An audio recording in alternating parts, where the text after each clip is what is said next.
On était dans une supervision qui cherchait à comprendre réellement comment fonctionnaient les différents établissements et adapter le médicament aux problèmes de chaque établissement. Et on est passé effectivement à une réglementation très quantitative. On a beaucoup parlé du capital, mais effectivement il y a le volet liquidité qui a été également une évolution très forte dans le modèle bancaire depuis la crise, en demandant aux banques d'aller chercher massivement des financements longs et de constituer des réserves de titres liquides qui sont très importantes. Ça a été aussi une transformation très importante pour les banques. On a aujourd'hui aussi des contraintes qui sont encore plus forfaitaires finalement que les 72,5% qu'envisage BAL 3 ou 4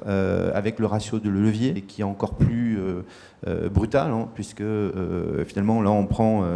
la taille des actifs des banques, on inclut un bout de leur hors bilan et on a un forfait à 3%, bon, appelé à changer avec BAL 3, BAL 4, qui s'applique à tous les établissements, quel que soit leur type d'activité. Donc on a effectivement une multitude comme cela de métriques qui ont été introduites et qui rendent finalement la prescription très automatique, avec à cela deux risques qui ont été, bon, pour l'un un petit peu déjà évoqué, finalement la poussée vers un modèle bancaire unique. Et ça, c'est un risque, on peut faire le parallèle avec la nature, où quand on se retrouve avec finalement pour une espèce un type dominant, on a beau avoir une très bonne carapace, ça finit par poser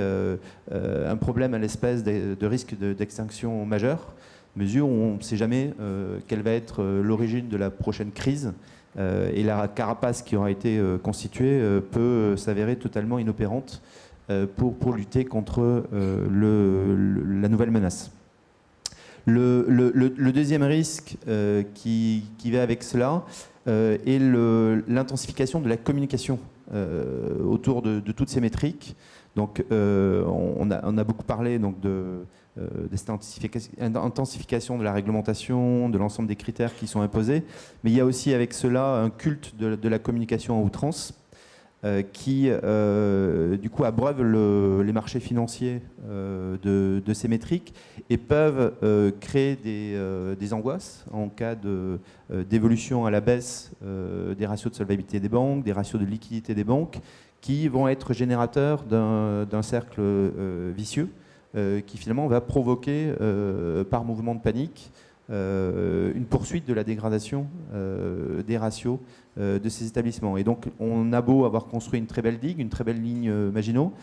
si une petite fissure se fait en haut de la digue, cette communication excessive finalement peut provoquer une fragilisation de la défense qui aura été construite.